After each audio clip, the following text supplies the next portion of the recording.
میں نے نیت کی تھی یہ مجھے ملی ہے، میں قبر میں لے کے جاؤں گا، یہ پہلا شخص ہے جس نے مجھے بے بس کر کے لے لیا مجھ سے۔ نعمتیں بھی ہجرت کرتی ہیں، آج اس کے پاس ہیں تو کل اس کے پاس ہے۔ 7 آسمانوں کی برکات، چاہے وہ رزق، عزت، صحت، نور، نورانیت، روحانیت، رزق روحانی، رزق جسمانی، کمالات، برکات، خیریں، راحتیں، رحمتیں، عافیتیں، نسلوں کے لیے شادیاں، خوشیاں، نصیب، مقدر، اور 7 زمینوں کے خزانے اللہ اس بندے کو عطا فرمائے گا انشاءاللہ۔ جو کرے گا اللہ اس کو آنکھوں سے دکھائے گا۔ میں تو سالہ سال سے بتا رہا ہوں، اور سالہ سال سے رب نے آنکھوں سے دکھائے، منظر دکھائے۔ بہت رویا، اتنا رویا کہ میں نے کہا مولا مرشد بھی لے لیا تو نے، اور مخلص بھی لے لیے، اور تیرا ساتھ بھی نہیں ہے۔ اگر تیرا ساتھ ہوتا تو مجھے در در کی ٹھوکریں نہ لگتی اور لوگوں کی ان کیفیتوں کا سامنا نہ کرنا پڑتا۔ پر رو کے ایسے سویا تو مصلے پہ ہی وہ ٹکڑوں والی سندھ کا ایک خاص انداز ہے، اس کی چائے نماز بنی ہوئی تھی جس میں آدمی اتحیات میں ہی بیٹھ سکتا تھا، چھوٹی سی تھی۔ بس ویسے ہی میں ایسے زمین پہ لیٹ گیا تو مرشد خواب میں آئے، تشریف لائے، ایسے سینے سے لگایا اور میں بلک بلک کے رویا۔ فرمانے لگے تجھے یاد ہے تجھے فلاں وظیفہ دیا تھا، اور میں ان کے سینے سے لگاؤں اور میں عرض کروں جی مرشد، فرمایا اس سے زیادہ ٹھوکروں اور قربانیوں سے مجھے ملا تھا۔ تجھے یاد ہے تجھے میں نے فلاں عمل دیا تھا، فلاں نقش دیا تھا، فلاں تعویذ، ایک ایک چیز دہرائی دہرائی دہرائی۔ اچھا وہ دہراتے جا رہے تھے، میرا غم ہلکا ہوتا جا رہا تھا۔ ان کے سینے کے اندر، دل کے اندر کی ٹھنڈک، خلوص، سچائی، میرے پچھلے سارے چھالے، غم، ٹھوکریں، کانٹے، بھوک، پیاس، جاگنا، بے خوابی، ان ساری چیزوں کو بس ایسے ہلکا کرتی جا رہی تھی۔ تو کوئی بات نہیں، منزل مل جائے گی، بس تمہاری قربانی دیکھنی تھی، اور تمہارا جمنا دیکھنا تھا، اور تمہاری استقامت دیکھنی تھی۔ ایسی شاباش دے رہے تھے اور کہہ رہے تھے میرے بیٹا تیری استقامت بہت اچھی نکلی، تو جمع رہا، ناگواریوں پہ برداشت کرتا رہا، پریشان نہ ہونا، ہمیں اب اس کی بھی ضرورت نہیں۔ تو ایسا کر، صبح یہاں سے چلا جا، اسی بندے کے پاس جا، وہ تیرا انتظار کر رہا ہوگا۔ نیند کھلی نا تو اس ایک اذان کی آواز، اللہ اکبر اللہ اکبر، اور اذان بغیر سپیکر والی میرے کانوں میں پڑی، فجر ہو گئی ہے۔ تو میں اٹھا، اب میرے جی میں آئے کہ بس میں یہاں سے نکل جاؤں، لیکن میں نے کہا اخلاقاً اچھا نہیں کہ میں ان کی اجازت کے بغیر، ان کو اطلاع دیے بغیر چلا جاؤں۔ ان کے اوطاق سے، اوطاق کہتے ہیں ڈیرا، ان کا کوئی مہمان خانہ جو بھی ہے۔ میں بے تاب انتظار کرتا رہا۔ اس دوران وہی کھانا آیا، بس کھایا، پر کیفیت کچھ اور تھی۔ وہ صاحب آئے تو میں پہلے انتظار میں تھا، تو میں نے کہا جی میں اجازت چاہوں گا واپسی کی۔ کیوں سائیں، آپ نے تو عمل لینا تھا۔ میں نے کہا جی بس آپ کی مہمانی ہے، آپ دعا فرما دیں۔ کہنے لگا میں ان کو کہوں گا، ماننا نہ ماننا ان کی بات ہے۔ میں نے کہا بس آپ دعا فرما، آپ کے مہمان نوازی کی، میں آپ کے پاس رہا، آپ کا نہایت مشکور ہوں، آپ کی مہربانی ہے۔ میں نے ان کا جی بھر کے شکریہ ادا کی۔ وہ حیران بھی تھے، پریشان بھی تھے، ان کو حیرت بھی تھی کہ عجیب انسان ہے، ایک پل میں اس کو کیا ہو گیا۔ یہ حیرت کی ملی جلی کیفیتیں اس کے ساتھ تھی۔ میں آ گیا، پھر وہی ویگنیں، وہ ایک ڈالے، پھر وہی راستے، وہی چیزیں، پھر وہی سفر، کبھی پیدل کا، کبھی تانگے کا، کبھی کچے راستوں۔ واپس ان کے پاس پہنچا میں۔ جب میں پہنچا تو شام ہو گئی تھی۔ میں نے سوچا کہ روٹی تو ملے گی نہیں۔ میں نے راستے میں ایک جگہ روٹی کے اوپر سالن رکھوا لیا، رکھوا کے اخبار لے کے میں نے اس کو، ایک رومال تھا میرے پاس، میں نے اس میں باندھ لیا۔ جب میں وہاں گیا تو وہ شخص بے تابی سے میرا انتظار کر رہا تھا۔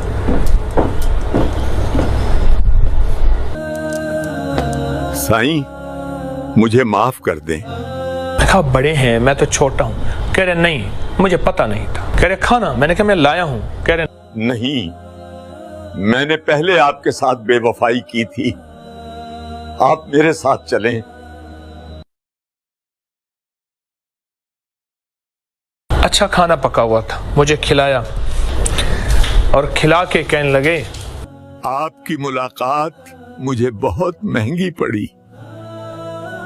میں نے کہا وہ کیوں؟ کہنے لگا رات کے آخری پہر میں اذان سے پہلے ایک بابا جی ہیں، اس شکل کے، اس شکل کے، اس شکل کے بابا جی، وہ میرے پاس آئے، مجھے انہوں نے تھپڑ مارے، ان کے پاس ایک جوتا تھا، مجھے جوتے مارے اور کہنے لگے میرا بیٹا تیرے در کی غلامیاں کرتا پھرے، تجھے پتا نہیں کہ وہ کون ہے اور تجھے پتا نہیں میں کون ہوں۔ تو نے اس کو خالی بھیج دیا، تجھے شرم نہیں آئی، حیا نہیں آئی؟ مجھے بہت مارا، میں معافی مانگتا رہا، اور ان کے ساتھ طاقتور ترین کوئی بلائیں تھیں ادھر ادھر کہ اگر میں ان کے اوپر ہاتھ اٹھاتا ہوں واپس، میں طاقتور تھا وہ کمزور تھے، تو بلائیں انتظار میں تھی مجھے کھا جاتی، اور ساتھ ایک بہت بڑا آگ کا الاؤ تھا، وہ جل رہا تھا، اور اس بات کا اشارہ تھا کہ اٹھا کے تجھے اس میں پھینک دیں گے۔ اور مجھے ایک احساس ہو رہا تھا مجھ جیسے بخیل کنجوس وہ پہلے سے اس میں جل رہے ہیں، ان کی چیخ و پکار، ان کی آوازیں مجھے آ رہی تھی۔ بس ایک خوف کا ایک منظر تھا انوکھا جو میں دیکھ رہا تھا۔ پھر اپنے بدن سے مجھے داغ دکھائے، تھپڑوں کے داغ دکھائے، انگلیوں کے نشان، ہاتھوں کے نشان، جوتوں کے نشان، تازہ تازہ، اور ایک نشان ہوتا ہے، ایک اوپر ابل آتا ہے، اتنا سخت نشان ہوتا ہے، یعنی جیسے بندہ ہاتھ لگائے تو کھال بھی ادھڑ آئے گی، ایسی نشان جیسے کسی کو نا بہت زیادہ مارا جاتا ہے، تشدد کیا جاتا ہے۔ مجھ سے فرمانے لگے آپ آرام فرما لیں، میں صبح فجر کے بعد آپ کو یہ عمل شروع کرواؤں گا، یہ عمل میں نے آج تک کسی کو نہیں دیا۔ لیکن میرا ایک واقعہ بھی آپ کو سننا ہوگا صبح، کہ یہ میں نے عمل کہاں سے حاصل کیا اور کیسے حاصل کیا، اس لیے میں کسی کو نہیں دیتا، کیونکہ خود میرا حاصل ایسا ہے کہ وہ خود ایک بہت بڑی داستان ہے، اس لیے میرا جی نہیں چاہتا میں کسی کو دوں۔ صبح ہو گئی، رات کچھ پہلی ہی رات تھی، مشروع کے باوجود مجھے بڑی نیند اچھی آئی۔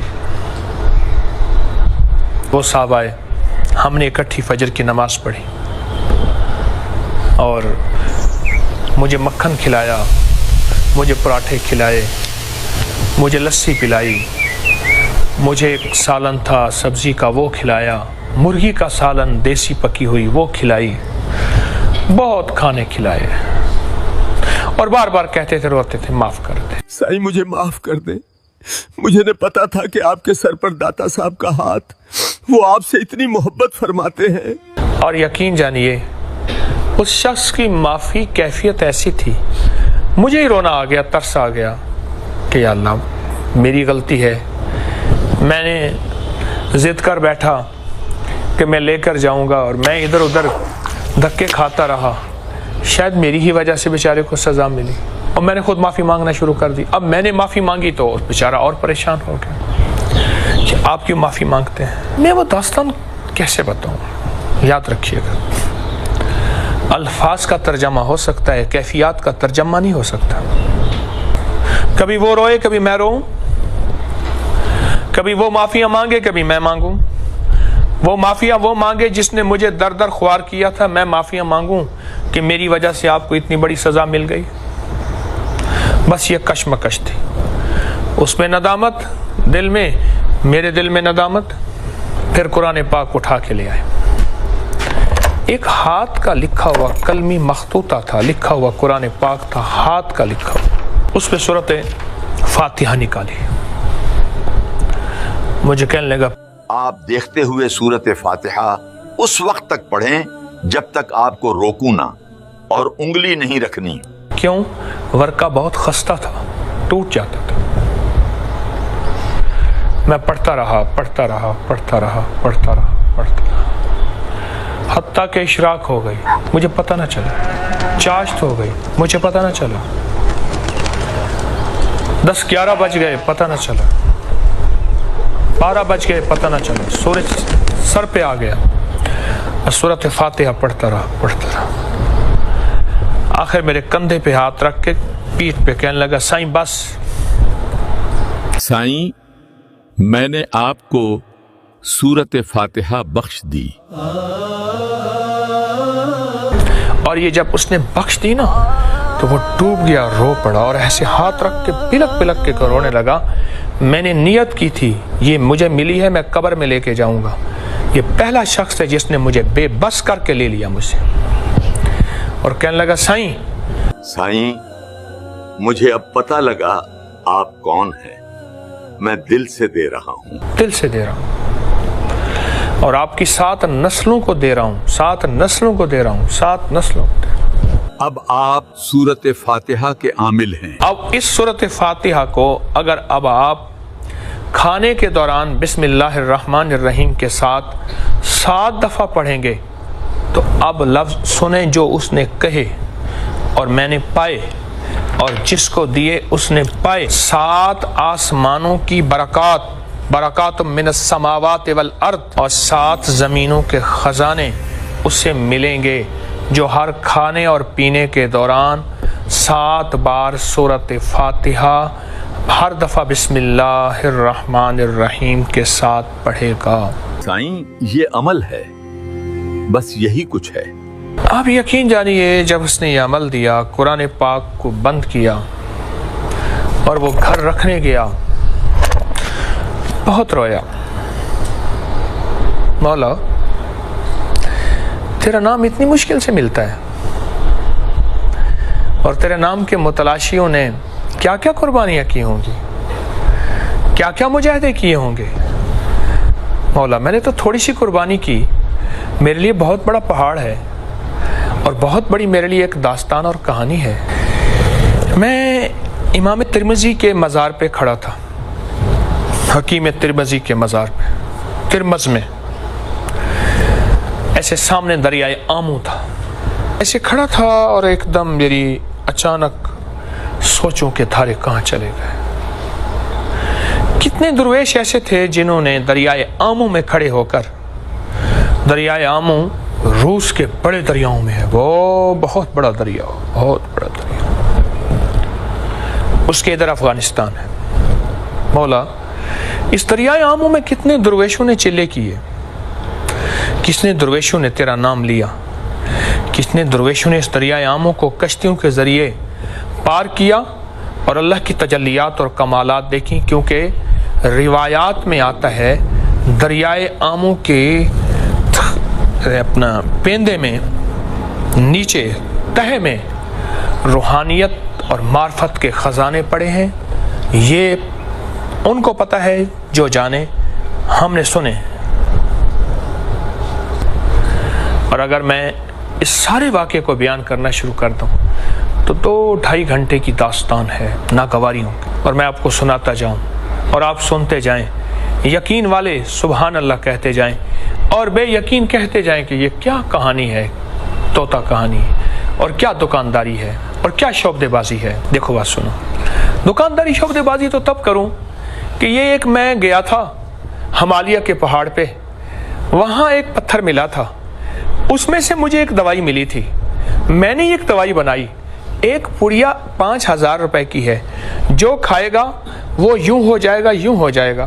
یا تو میں اپنی داستان کے بعد پڑیا بیچوں اور آپ کہیں کہ تو داستانیں سناتا ہے، ایسا ممکن نہیں، یا کہانی کے بعد کوئی تعویذ بیچوں، یا میں کوئی چیز، کوئی نفع، دنیاوی نفع حاصل کروں۔ مجھے ان داستانوں کے بعد آپ سے کیا لینا ہے؟ صرف ایک بات کا احساس دلانا ہے کہ کوئی چیز کی بے قدری نہ کرنا. اگر مفت میں مل جائے اور سہولت سے مل جائے، اگر بے قدری کرو گے اللہ نعمت چھین لیتا ہے. ہم خالی ہو جائیں گے، وہ نعمت اٹھا کے کسی اور کو دے دے گا. کسی ایک اللہ والے کے بقول یہ لفظ بھی یاد رکھیے گا، لوگ ہجرت کرتے ہیں، پرندے ہجرت کرتے ہیں، نعمتیں بھی ہجرت کرتی ہیں. آج اس کے پاس ہیں تو کل اس کے پاس ہے. سورۃ فاتحہ اپنے ہر کھانے پینے میں، اس کے کمالات کے لیے اتنا کہنا کافی ہے. 7 آسمانوں کی برکات، چاہے وہ رزق، عزت، صحت، نور، نورانیت، روحانیت، رزق روحانی، رزق جسمانی، کمالات، برکات، خیریں، راحتیں، رحمتیں، عافیتیں، نسلوں کے لیے شادیاں، خوشیاں، نصیب، مقدر، اور 7 زمینوں کے خزانے اللہ اس بندے کو عطا فرمائے گا انشاءاللہ. وکفا باللہ ولیم وکفا باللہ نصیرا. جو سورۃ فاتحہ 7 بار اپنے ہر کھانے اور پینے میں بسم اللہ الرحمن الرحیم کے ساتھ پڑھے گا، کوئی مشکل نہیں. وضو اس کے لیے شرط نہیں، پاکی ناپاکی اس کے لیے شرط نہیں، قبلہ رخ ہونا اس کے لیے شرط نہیں، کعبہ کا سایہ اس کے لیے شرط نہیں، کعبہ کا دروازے کے سامنے ہونا اس کے لیے شرط نہیں، صفا شرط نہیں، مروہ شرط نہیں، مزدلفہ شرط نہیں، عرفات شرط نہیں، مینا شرط نہیں، بیت المقدس کی چھت کے نیچے شرط نہیں. اخلاص، خلوص، سچا یقین شرط ہے. اللہ کے وعدوں پہ یقین شرط ہے. جو کرے گا اللہ اس کو آنکھوں سے دکھائے گا. میں تو سالہ سال سے بتا رہا ہوں، اور سالہ سال سے رب نے آنکھوں سے دکھائے، منظر دکھائے، برکات، ثمرات، کیفیات، کمالات، حالات، واقعات، مشاہدات، تحیرات، حیرت انگیز چیزیں.